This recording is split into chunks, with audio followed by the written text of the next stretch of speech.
All right, so you may be trying to figure out, how do I get started in wholesaling land? How in the world do I get started? Well, in this video, I'm going to teach you exactly how do I set up a wholesaling contract for land. This is going to be a two-part video, part one and part two. I've got so much value I want to give you. I'm going to break it up in two videos. This first one is going to be talking about how to get that property under contract, that wholesale contract for land.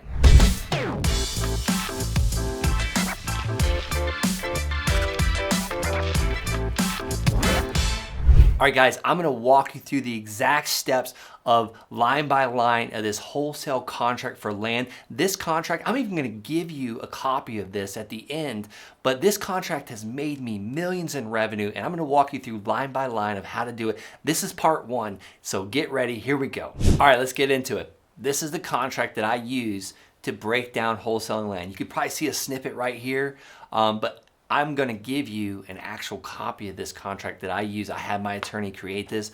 You definitely want to run this by a real estate attorney in your state. You know, I'm not trying to practice law across state lines, so definitely run it by your real estate attorney. I want you to make sure you're using the legit purchase agreement, a contract for wholesaling land. So let's get in it. I wanna break it down line by line item. So this agreement is between the seller and Brent Bowers and or assigns. Why do I have and or assigns? Because and or assigns allows me to sell this contract to somebody else. I'm not selling the land, I'm selling the contract that I have on it. I'm not trying to act as a real estate agent or a real estate broker. I don't have a real estate license. So I technically cannot sell you the land or sell someone else's land. I can sell you the contract that I have with me and the landowner. So let's keep going. The buyer and the seller, when mentioned together, are referred to as parties. Now they're going to be referred to as parties. So the seller agrees to sell the buyer the properties known as. So this is usually where I add the address in there, 123 Main Street, if it exists. I get the question all the time, hey, there's no situs address or there's no physical address. Yes, that's totally legit and normal. You know, usually the county does not provide an actual site address. Situs address is what it's called sometimes on the assessor site, or a physical address until you apply for a building permit. So most of the time this raw vacant land is not going to have an address. So that's why we want to provide the legal description, which is legally described as, and I try and get this legal description, I try and copy and paste it directly off the assessor site, or if I've got a copy of the prior deed where the seller took ownership of it, I want to get it from that directly and I copy it verbatim. And then the parties agree to the following terms and conditions. The earnest money, buyer will pay, I like to put $10 in there. You know, generally I have no one really even cares about the earnest money deposit until they do care about it. Let me explain what I mean by that. Most sellers, 9 out of 10 of my land sellers, do not care about an earnest money deposit, but when they do care, I try and appease them. You know, I try and figure out, okay, what do you want to see as an earnest money deposit? I try and keep this as low as possible, obviously, because I don't want 10,000 over here, or 100,000 over here, or 40,000 over here. I can come up with $10 all day long, and that's super simple to do. I once had a seller that wanted $100,000 money, earnest money deposit. Well, I didn't have the 100,000. I had 40,000, and he was really reluctant. He was an old-time real estate broker. He really wanted that 100,000, and I was like, look, I just don't have it. Are you gonna allow this to kill the deal? And by asking him that one question after multiple back and forth, he was sitting in my office and we were sitting side by side on the couch, like not across from each other, but side by side. I wanted him to be on my side. I said, are you gonna allow this to kill the deal because I'm $60,000 off of my earnest money deposit?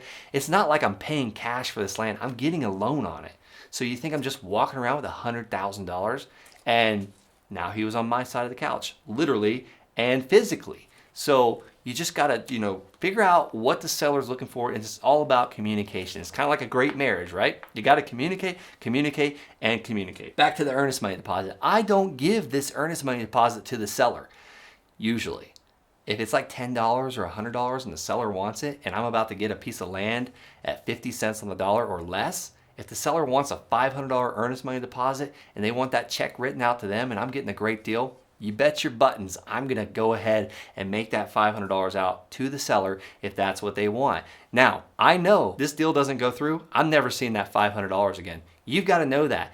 Like, because if it's not with a title company, the second you write that check, the seller's probably gonna spend it, especially if they're a motivated seller needing cash quick. All right, next is purchase price. Purchase price. This is the amount that you are going to pay for this parcel of land or the house or whatever you're getting on a wholesale contract. Next is you want the property as is. You don't want them going and making like improvements or alterations. I say as is. Don't touch the property. Don't do anything else to this property after we get it under contract. Closing terms and conditions. This sets the time when I'm going to close on this property. Access to the property. I want my buyers to look at it. It's saying that the seller is going to make the property available to me, my buyers, and any parties, agents, or assignees. The assignee is the person that I'm going to sell this contract to. When I say assign, it's another word for sell. Assign my contract, sell my contract, same thing.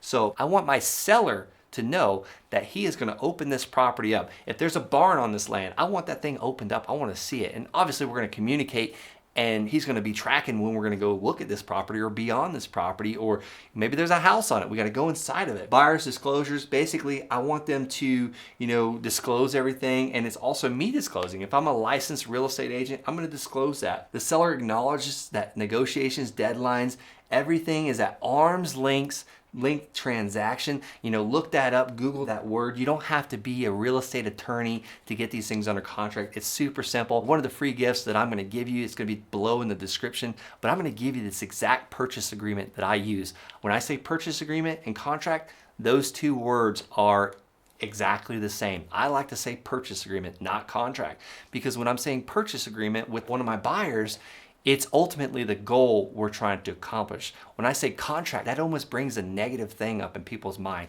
When you hear contract, when you're signing up for a gym membership, do you say, oh yes, great? Or do you think to yourself, how the heck am I gonna get out of this? I don't like to say contract until it's time to go to court.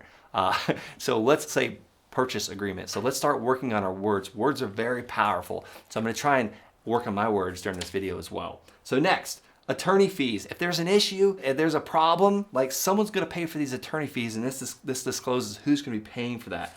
Other provisions. I like to give them a deadline to accept this offer. I generally try and shoot for a very short amount of time. I don't want them thinking on this. I don't want them hemming and hawing on it and talking to their attorney and their CPA. I want to get this done now. So I usually give them about a few days just for the acceptance. And then also it's a cover your CYA or cover your butt expense or thing to do, because you don't want someone coming to you a year from now saying, yeah, you signed this contract, you've got to abide by it. No, there needs to be an acceptance deadline for this contract to go null and void. And you can either write a new one or extend it by just crossing it out and writing a new date. Quick ninja tip, I don't generally like to write new contracts. I like to cross things out and then write something new, and then the seller and the buyer will initial it saying that change has been made. Next is, you want to put your buyer's information and your seller's information, the address, the email, the phone number, and then that's where they sign. That's it. This is how to get a piece of land under contract at a wholesale price.